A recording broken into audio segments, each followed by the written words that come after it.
नमस्कार, news India देख रहे हैं आप। मैं हूं कुंदन जम्यार। पंजाब के संगरूर जिले के एसएसपी जरूरतमंद बच्चों की पढ़ाई में मदद करने के लिए अपनी सैलरी का एक हिस्सा दे रहे हैं। अब उनकी मदद के लिए इंडस्ट्रियल हाउस भी आगे आ रहे हैं। एसएसपी मनदीप सिंह सिद्धू ने बताया कि मैं तीसरी बार इस जिले में एसएसपी के तौर पर काम कर रहा हूं। मैंने घोषणा की है कि मैं अपनी पहली सैलरी में से 51,000 और जब तक यहां रहूंगा तब तक हर महीने 21,000 रुपए उन किसान या खेत मजदूरों की होनहार बेटियों को दूंगा जिन्होंने आर्थिक कारणों की वजह से आत्महत्या की है। एक हफ्ते में 2 बड़े इंडस्ट्रियल हाउस मेरे साथ इस काम में लग भी गए हैं।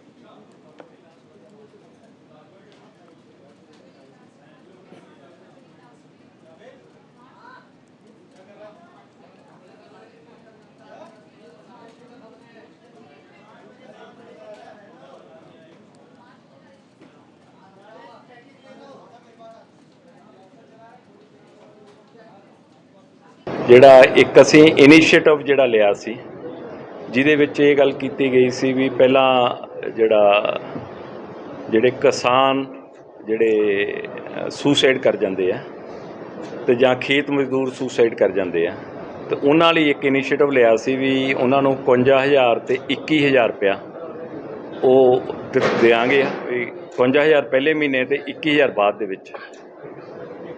ਉਹ ਇਨੀਸ਼ੀਏਟਿਵ ਦੇ ਵਿੱਚ ਅੱਜ ਆਪਣੇ ਕੋਲ ਸਾਡੇ ਨਾਲ AR ਸ਼ਰਮਾ ਚੇਅਰਮੈਨ ਜਿਹੜੇ ਹੈਗੇ ਆ ਰਾਈਸਿਲਾ ਗਰੁੱਪ ਤੇ ਘਨਸ਼ਾਮ ਕਾਂਸਲ ਜੀ ਜਿਹੜੇ ਐਕਸ ਪ੍ਰੈਜ਼ੀਡੈਂਟ ਤੇ ਗਵਰਨਰ ਰੋਟਰੀ ਇਹ ਹੈਗੇ ਆ ਜਿਹੜੇ ਸਾਡੇ ਨਾਲ ਇੱਥੇ ਹਾਜ਼ਰ ਹੈ।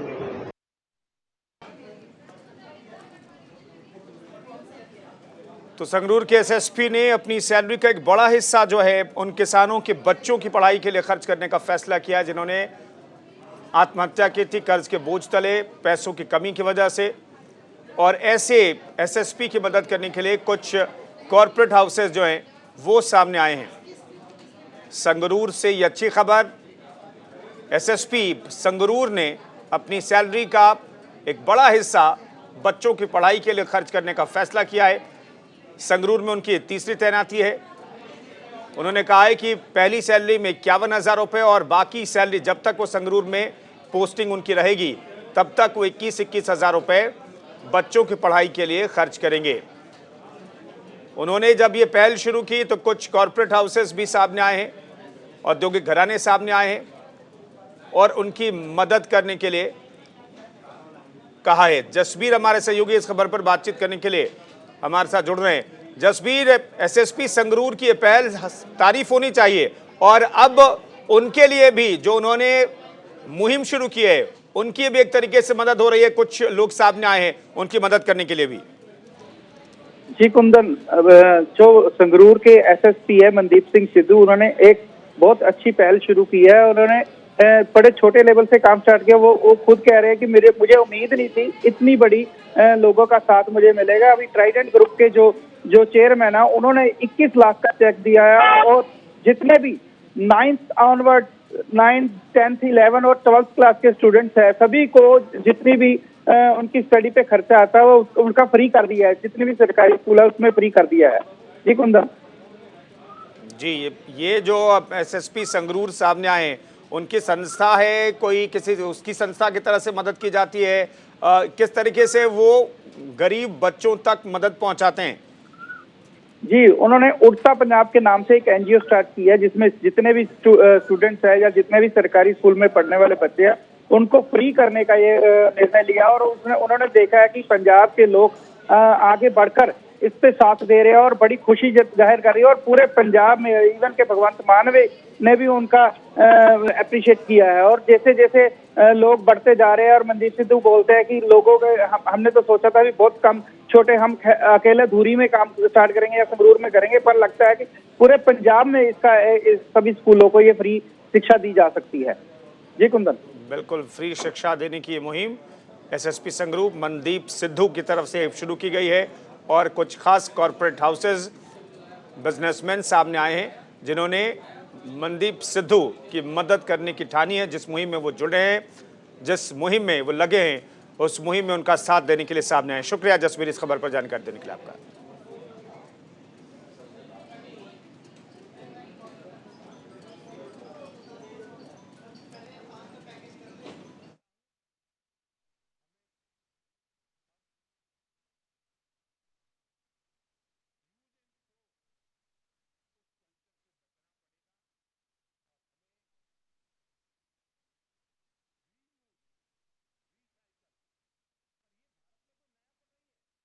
एसएसपी ने एक मुहिम शुरू की है।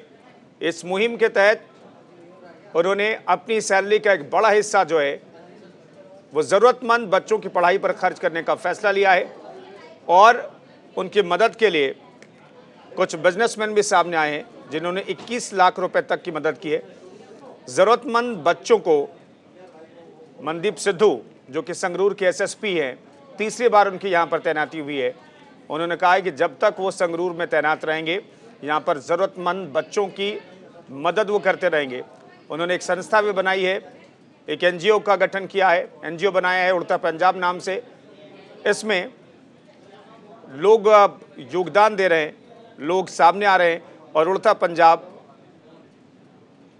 एनजीओ को आर्थिक मदद पहुंचा रहे हैं और ये एनजीओ ज़रूरतमंद बच्चों की पढ़ाई पर पैसे खर्च करती है। और एसएसपी संगरूर की इस पहल की हर तरफ तारीफ हो रही है। वो जो कर रहे हैं गरीब बच्चों के लिए, ज़रूरतमंद बच्चों की शिक्षा के लिए, इसकी तारीफ पंजाब के मुख्यमंत्री भी कर चुके हैं, उनके संज्ञान में भी ये पूरा मामला है। तो संगरूर के एसएसपी ज़रूरतमंद बच्चों की पढ़ाई के लिए अपनी सैलरी का बड़ा हिस्सा भी खर्च कर रहे हैं। संगरूर में ये उनकी तीसरी तैनाती है और एक बार फिर से जब वो संगरूर में तैनात किए गए हैं तो उन्होंने एक ख़ास पहल शुरू की है जिसमें बच्चों की मदद की जाती है। खासतौर पर संगरूर के एसएसपी ने आत्महत्या करने वाले किसानों की बेटियों की मदद के लिए हाथ आगे बढ़ाया है। 2 इंडस्ट्रियल हाउस भी उनके साथ आए हैं। दरअसल संगरूर के एसएसपी ने खुद अपनी सैलरी, पहली सैलरी यानी कि संगरूर में तैनाती की पहली सैलरी में से 51,000 रुपये और हर महीने 21,000 रुपये देने का ऐलान किया। पंजाब के संगरूर के एसएसपी मनदीप सिंह सिद्धू ने आर्थिक तंगी के कारण आत्महत्या करने वाले किसानों की बेटियों की मदद के लिए ये पहल शुरू की है और उनकी मदद के लिए यानी कि इस मुहिम में उनकी मदद करने के लिए भी बहुत सारे लोग अब सामने आ रहे हैं। कुछ राजनीतिक घराने, माफ कीजिए, कुछ जो बिजनेसमैन घराने हैं, बिजनेसमैन हैं, वो सामने आए और इस मुहिम में उनकी मदद कर रहे हैं। एक और बड़ी खबर आपको बताते हैं। जहांगीरपुरी हिंसा पर दिल्ली पुलिस कमिश्नर का बयान आया है। हिंसा के दौरान 8 पुलिसकर्मी घायल हुए हैं। इस वक्त की बड़ी खबर आपको बता रहे हैं। हिंसा के दौरान 8 पुलिसकर्मियों की घायल होने की खबर है। सीपी ने कहा है मामले में 23 लोगों को हिरासत में लिया गया है। सीपी ने यह जानकारी दी। अब तक 100 उपद्रवियों की पहचान हुई है। कमिश्नर की तरफ से यह जानकारी दी गई है। तो इस वक्त की बड़ी खबर आपको बता रहे हैं, अब तक 100 उपद्रवियों की पहचान हो चुकी है। दिल्ली पुलिस कमिश्नर ने यह बयान दिया है। उन्होंने कहा है कि हिंसा के दौरान 8 पुलिसकर्मी जख्मी हुए। इस पूरे मामले में गिरफ्तारी और हिरासत में लेने का दौर जारी है। पूरे मामले की जांच पड़ताल जारी है। 23 लोगों को अभी तक हिरासत में लिया जा चुका है जिनसे पूछताछ की जा रही है और इस मामले की तह तक पहुंचने की कोशिश की जा रही है। अभी तक अलग अलग सोर्सेज से 100 प्रदर्शनकारियों और उपद्रवियों की पहचान हो चुकी है और इसके आधार पर आगे की कार्रवाई में पुलिस जुटी हुई है। तो इस वक्त की बड़ी खबर आपको बता रहे हैं। बड़ी खबर है जहांगीरपुरी हिंसा मामले से जुड़ी हुई। दिल्ली पुलिस कमिश्नर कह रहे हैं कि 8 पुलिसकर्मी जख्मी हुए हैं। इस पूरे मामले में जांच पड़ताल करने के दौरान 23 उपद्रवियों को पकड़ा गया है। नमित त्यागी हमारे सहयोगी इस खबर पर बातचीत करने के लिए दिल्ली से जुड़ रहे हैं। नमित, 23 लोगों को हिरासत में लिया गया है। ये 23 जो लोग हैं इनकी पहचान क्या बता पाई है पुलिस और क्या दोनों पक्षों के ये लोग हैं?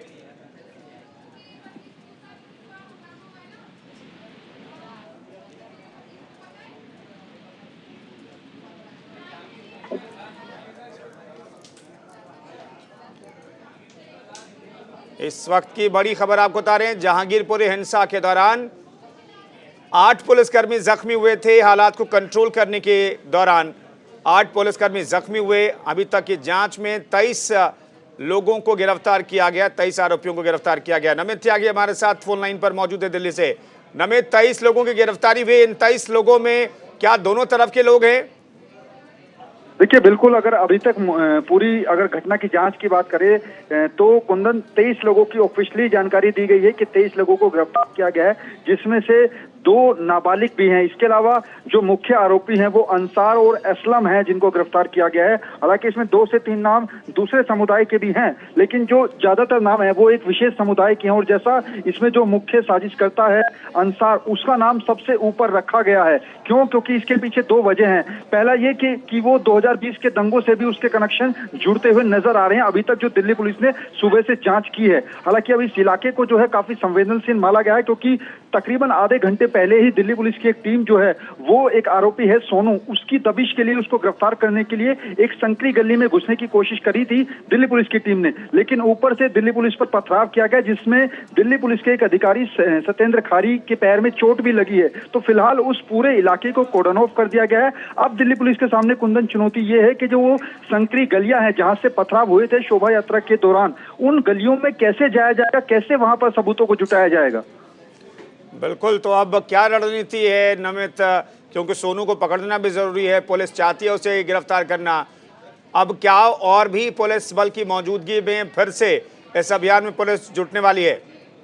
देखिए फिलहाल कुंदन, अब जो दिल्ली पुलिस ने अपनी जांच का तरीका है उसको थोड़ा सा बदला है, क्योंकि सुबह से मैं लगातार यहाँ पर ग्राउंड पर मौजूद हूँ। सुबह से यहाँ पर क्राइम ब्रांच की और फोरेंसिक विभाग की टीमें हैं, जो यहाँ का जामा मस्जिद है, जो कि इस इलाके की सबसे बड़ी मस्जिद है, और उस मस्जिद के पास से ही विवाद शुरू हुआ था। उसके आसपास की जो मकाने हैं वहां पर फोरेंसिक विभाग की टीम गई थी और वहां पर छोटे छोटे पत्थरों को इकट्ठा किया था। और दिल्ली पुलिस की टीम ये भी अब समझना चाह रही है कि क्या जो मस्जिद के आसपास घर हैं उनके ऊपर पहले से ही पत्थर लाए गए थे। हालांकि ये क्लियर दिल्ली पुलिस की तरफ से कर दिया गया है कि ये घटना अचानक से नहीं हुई है, इसके पीछे सोची समझी साजिश है। और यही वजह है कि फोरेंसिक विभाग की टीमें सभी छतों पर जाकर देख रही है कि वहां पर छोटे छोटे पत्थर हैं, तो क्या वहां पर पहले से गुलेल भी लाकर रखी थी, क्या ऊपर से गुलेल के जरिए भी लोगों पर वार किया गया था पत्थर से। तो ये तमाम जो चीजें हैं वो अब जांच के दायरे में आ रही है। हालांकि अब दिल्ली पुलिस ने जांच की जो तरीका है वो अपना बदला है। पहले दिल्ली पुलिस की टीम सुबह से केवल दिल्ली पुलिस के जवान आगे जा रहे थे संकरी गलियों में, लेकिन अब यहाँ पर पैरामिलिट्री फोर्सेस की जो डिप्लॉयमेंट है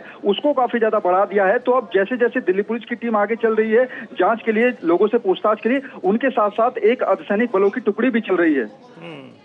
नमित, इन 23 लोगों की जो गिरफ्तार हिरासत में लिया गया है, इनसे पूछताछ करके आगे की कड़ियों को जोड़ने की कोशिश पुलिस कर रही है। पुलिस ये जानने की कोशिश कर रही है कि वाकई में क्या ये सोची समझी साजिश थी। हालांकि पुलिस ये बता चुकी है कि अचानक से हुई हिंसा नहीं है, अचानक से हुई घटना नहीं है, इसके पहले की प्लानिंग भी पुलिस को पता चली है। तो इन 23 लोगों को हिरासत में लेने के बाद क्या कुछ जानकारी पुलिस हासिल कर पाई है? क्या इसके बारे में कुछ पता चल पाया है? देखिए अभी तक अंसार, जो कि इस पूरी साजिश का सबसे बड़ा मास्टरमाइंड है, उसको और असलम को, जिसने कि दिल्ली पुलिस के एसआई पर गोली चलाई थी, उनको दोनों को कल कोर्ट में पेश किया गया था, जिसमें एक दिन की रिमांड ली गई थी। और अभी तक अंसार से जो पूछताछ दिल्ली पुलिस ने की है उसके मुताबिक इस पूरे इलाके का एक लोकल क्रिमिनल है गुल्ली, उसी गुल्ली ने जो है अंसार को गोली चलाने के लिए उकसाया था और उसी के बाद उन्होंने फायर की थी। तो अब फिलहाल जानकारी यही मिल पा रही है कि यहाँ पर अंसार को गोली चलाने के लिए उकसाया गया था। ऐसे में अब सवाल यह है, क्योंकि 2020 में जो दंगे हुए थे, इससे पहले भी मैं इस बात का जिक्र कर रहा था कुंदन की जो स्पेशल सेल की टीम है उन्होंने जो 2020 के दंगे में चार्जशीट दायर की थी कोर्ट के अंदर, उस चार्जशीट के अंदर भी अभी खुलासा हुआ है कि यहां से उस दौरान 7 से 8 बसों में भरकर लोगों को ले जाया गया था और जो लोग यहां से शाहीन बाग ले जाए गए थे उन लोगों का अंसार से कनेक्शन था। तो जाहिर तौर पर ये जो अंसार और असलम को गिरफ्तार किया गया, इनके जो तार हैं वो दिल्ली दंगों से भी जोड़े जा रहे हैं। बिल्कुल, तो कुछ आरोपी जो हैं, अंसार नाम के एक आरोपी की का जो कनेक्शन है वो दिल्ली दंगों जो पहले 2000 में दंगे हुए थे उससे भी उसका कनेक्शन जुड़ता हुआ दिखाई दे रहा है।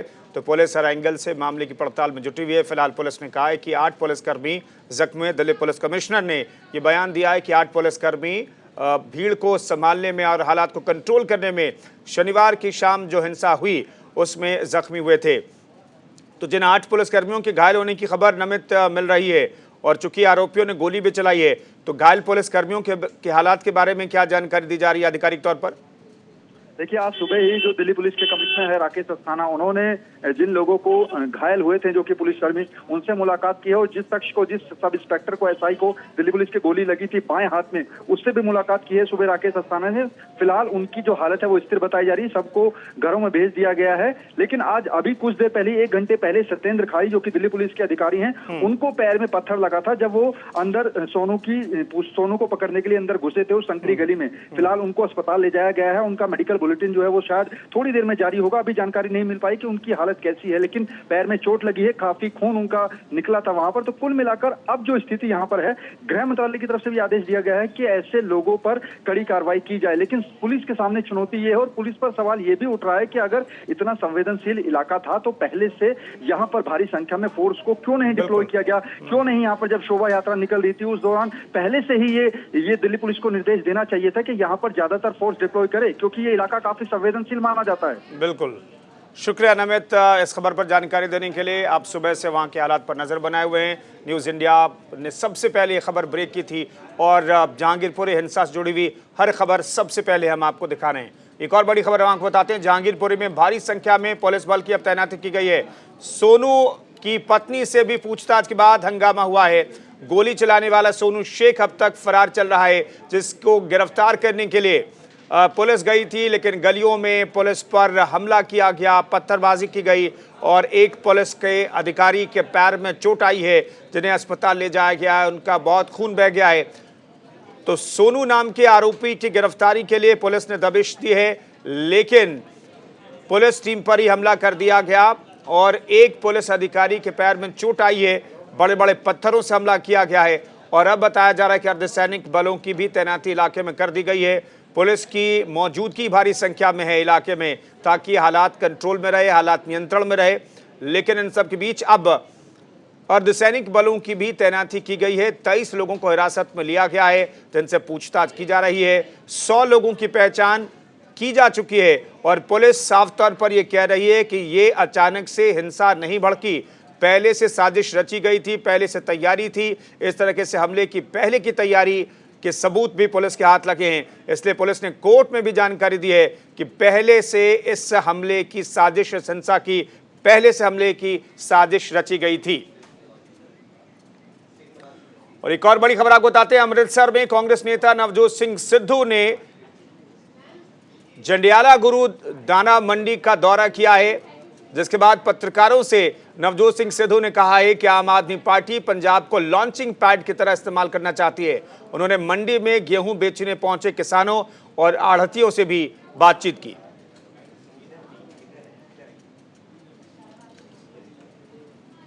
तो नवजोत सिंह सिद्धू एक्टिव दिखाई दे रहे हैं अमृतसर में। उन्होंने आम आदमी पार्टी पर निशाना साधा है। मंडी का यहां पर दौरा किया, आढ़तियों और किसानों से बातचीत की है। आम आदमी पार्टी पर उन्होंने आरोप लगाया कि आम आदमी पार्टी पंजाब को लॉन्च पैड की तरह इस्तेमाल करना चाहती है। तो इस वक्त की बड़ी खबर हम आपको बता रहे हैं, अमृतसर में अनाज मंडी का दौरा करने के लिए नवजोत सिंह सिद्धू पहुंचे और यहां पर उन्होंने आम आदमी पार्टी पर निशाना साधा है।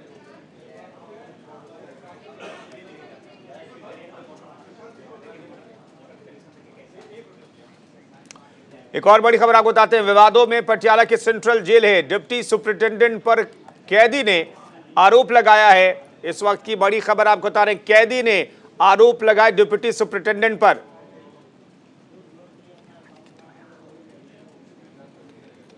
कैदी ने जेल सुपरिटेंडेंट पर गंभीर आरोप लगाए हैं। शराब पीकर मारपीट के आरोप उन्होंने लगाए हैं।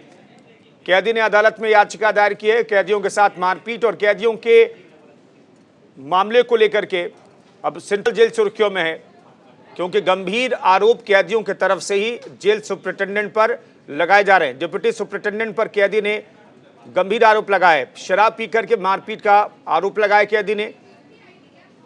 इस वक्त की बड़ी खबर आपको बता रहे हैं, कैदी ने अदालत में भी याचिका दायर की है।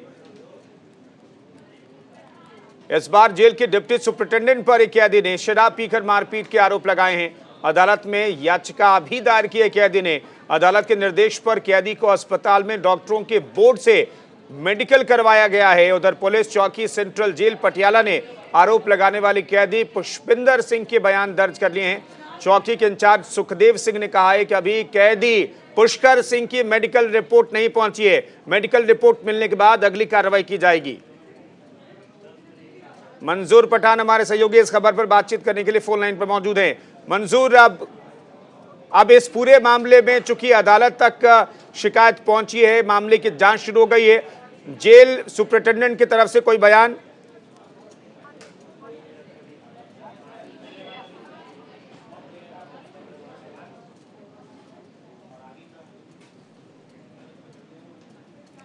तो बड़ी खबर आपको बताते हैं, डिप्टी सुपरिटेंडेंट पर गंभीर आरोप एक कैदी ने लगाया है। कैदी ने कहा कि शराब पीकर मारपीट उनके साथ की जाती है। कैदी ने अदालत में याचिका भी दायर की है और पुलिस पूरे मामले की जांच पड़ताल कर रही है। पीड़ित कैदी का मेडिकल कराया गया है डॉक्टरों के पैनल के जरिए और अब उस मेडिकल रिपोर्ट का इंतजार किया जा रहा है। उस मेडिकल रिपोर्ट में बहुत हद तक चीजें स्पष्ट हो सकती हैं। जो आरोप लगाए जा रहे हैं उसके आधार पर क्या मेडिकल रिपोर्ट भी वही कहती है, यह अपने आप में बड़ा सवाल है। तो विवादों में पटियाला की सेंट्रल जेल, डिप्टी सुपरिटेंडेंट पर गंभीर आरोप लगाए गए हैं कि वो कैदियों के साथ मारपीट करते हैं शराब पी करके।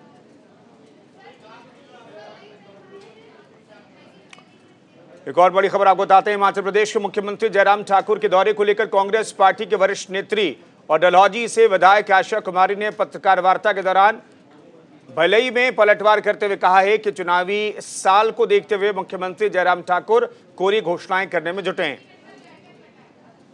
जितनी भी चंबा जिला और डलहौजी में मुख्यमंत्री ने कार्य का शिलान्यास और उद्घाटन किया, वो सभी कांग्रेस पार्टी के समय शुरू किए गए हैं। हिमाचल चुनाव को लेकर सियासत जारी है। कांग्रेस पार्टी के वरिष्ठ नेत्री आशा कुमारी का यह बयान आया, चुनावी साल को देखकर सीएम कर रहे हैं घोषणाएं। मंजूर पठान हमारे सहयोगी इस खबर पर बातचीत करने के लिए फोन लाइन पर मौजूद हैं। मंजूर, बताइए कांग्रेस की तरफ से क्या आरोप? देखिए, मैं आपको बताना चाहता हूँ, हिमाचल प्रदेश में चुनावी साल है और इस साल के अंत में अक्टूबर नवंबर में विधानसभा चुनाव होने वाले हैं। उससे पहले दोनों सियासी पार्टियां चाहे भाजपा हो या कांग्रेस आमने सामने आ गई है। हाल ही में चंबा जिला में मुख्यमंत्री का दौरा रहा है। उसके बाद कांग्रेस पार्टी की सीनियर लीडर 6 बार की विधायिका आशा कुमारी, उन्होंने पत्रकार वार्ता करते हुए आज कहा है कि मुख्यमंत्री ने 4 साल कुछ नहीं किया है हिमाचल प्रदेश में और उसके बाद अचानक 4 साल के बाद उनको हिमाचल प्रदेश के लोगों की याद आ रही है और कोरी घोषणाएं कर रहे हैं। आशा कुमारी ने कहा है कि जितनी भी घोषणाएं उद्घाटन और शिलान्यास किए गए हैं वो कांग्रेस पार्टी की देन है और पूर्व मुख्यमंत्री वीरभद्र सिंह ने इनकी योजनाओं को शुरू करवाया था, पैसा स्वीकृत करवाया था, लेकिन मुख्यमंत्री उनका नाम बटोरने के लिए अपनी बाही लुटा रहे हैं और कह रहे हैं कि ये हमने विकास करवाया है। आशा कुमारी ने यह भी कहा है कि मंजूर, ऐसी कौन सी योजनाएं जिसका शिलान्यास और जिसका उद्घाटन मुख्यमंत्री ने किया है और जो पुरानी योजनाएं? देखिए, जो मुख्यमंत्री ने शिलान्यास उद्घाटन किए उसमें कुछ पानी की स्कीम्स हैं, उसके अलावा कुछ टीएक्सी हैं जिनके भवनों के शिलान्यास उद्घाटन किए गए हैं। लेकिन आशा कुमार ने साफ तौर पर कहा है कि ये भवन और ये टीएक्सी, ये पानी की स्कीमें पूर्व मुख्यमंत्री वीरभद्र सिंह के दौर में शुरू हुई थी, उस समय पैसा भी दिया गया था। लेकिन अब मुख्यमंत्री अपना नाम लगाकर यहाँ पे जो भाई लूट रहे हैं, लेकिन 4 साल कार्य किया होता तो अब ऐसा करने की जरूरत मुख्यमंत्री को नहीं होती, आशा कुमार ने साफ तौर पर कहा है। आशा कुमार ने मुख्यमंत्री को यह भी कहा है कि जिस तरह से मुख्यमंत्री कह रहे हैं कि हिमाचल प्रदेश में भाजपा मिशन रिपीट करेगी और किसी की भी ताकत नहीं है भाजपा को मिशन रिपीट करने से रोकने के लिए, आशा कुमार ने कहा है कि मुख्यमंत्री जयराम ठाकुर प्रत्यारोप का दौर जो है हिमाचल के सियासत में जारी। शुक्रिया मंजूर पठान इस खबर पर जानकारी देने के लिए आपका।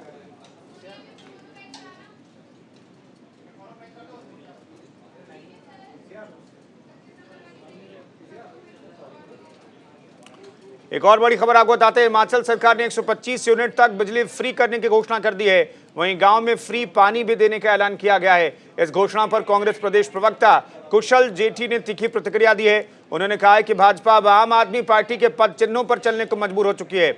कुछ दिनों पहले वो विकास के बड़े बड़े दावे कर रही थी, लेकिन पंजाब में आए नतीजों की वजह से ऐसा लगता है कि वो विकास के मुद्दे पर चुनाव नहीं लड़ना चाहती है। इसलिए उन्होंने अब हिमाचल की भोली भाली जनता को प्रलोभन देना शुरू कर दिया है। उन्होंने कहा कि भाजपा सरकार 16 नगर निगम की अनदेखी कर रही है। हिमाचल में फ्री बिजली को लेकर सियासत शुरू हो चुकी है और बीजेपी के विरोधी ये कह रहे हैं कि आम आदमी पार्टी के नक्शे कदम पर बीजेपी सरकार हिमाचल में दोबारा सत्ता में आने की कोशिश कर रही है और इसीलिए 125 यूनिट तक बिजली फ्री देने का ऐलान किया गया है।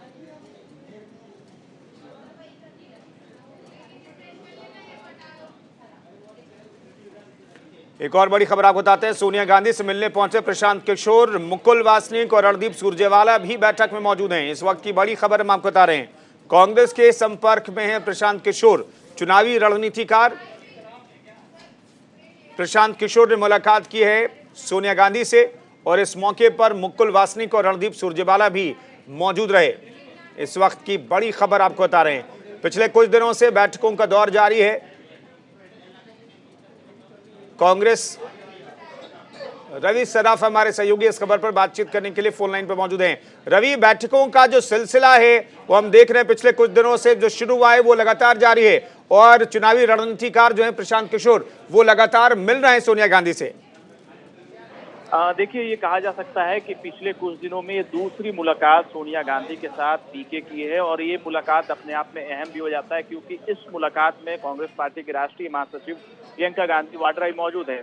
पिछली मीटिंग की अगर बात करें तो उस मीटिंग में 14 नेता थे जिसमें राहुल गांधी शामिल थे। इस मीटिंग में प्रियंका गांधी भी मौजूद थे। तो जाहिर सी बात है, बातचीत कहीं ना कहीं पीके और कांग्रेस पार्टी के बीच में बनती हुई नजर आ रही है और इसकी शुरुआत आप गुजरात विधानसभा चुनाव से देख सकते हैं क्योंकि प्रेजेंटेशन प्रशांत किशोर ने पिछली बार लोकसभा चुनाव के लिहाज से दिया था, 2024 के लोकसभा के लिहाज से, और इस बार जो है प्रियंका गांधी वाड्रा भी बैठक में मौजूद है। तो जाहिर सी बात है, शुरुआत गुजरात विधानसभा चुनाव से हो सकती है। गुजरात में प्रशांत किशोर कांग्रेस पार्टी के लिए रणनीति बनाते हुए आपको नजर आ सकते हैं क्योंकि पिछले कुछ वर्षों के अनुभव की अगर बात करें तो लगातार प्रशांत किशोर तमाम राजनीतिक दलों के संपर्क में रहे, चाहे देश का कोई भी राजनीतिक दल हो, टीएमसी की आप बात कर लीजिए, बीजेपी की बात कर लीजिए, जेडीयू की बात कर लीजिए, तमाम राजनीतिक दलों के लिए प्रशांत किशोर ने रणनीति बनाया। कई बार फेल भी हुए हैं पर बहुत ज्यादा समय उन्हें सक्सेस हाथ मिला है। तो इस बार कांग्रेस पार्टी के संपर्क में है और लगातार प्रेजेंटेशन दे रहे हैं। इस हफ्ते दूसरी मीटिंग जो है प्रशांत किशोर की कांग्रेस पार्टी के साथ में है।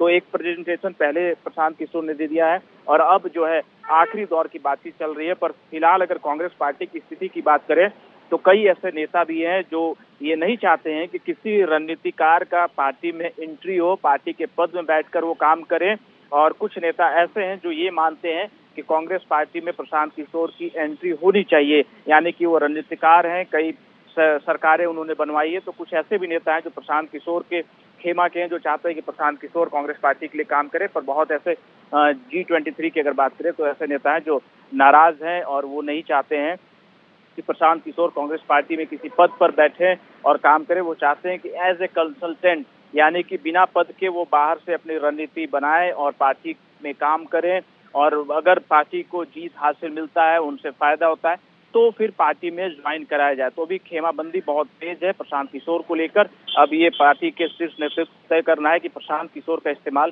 किस प्रकार से करना है। देने के लिए मुकुल वासनिक, रणदीप सुरजेवाला भी बैठक में मौजूद रहे। इस वक्त की बड़ी खबर हम आपको बता रहे हैं, सोनिया गांधी से मिलने पहुंचे प्रशांत किशोर। इस वक्त की बड़ी खबर आपके सामने, आपके टेलीविजन स्क्रीन पर।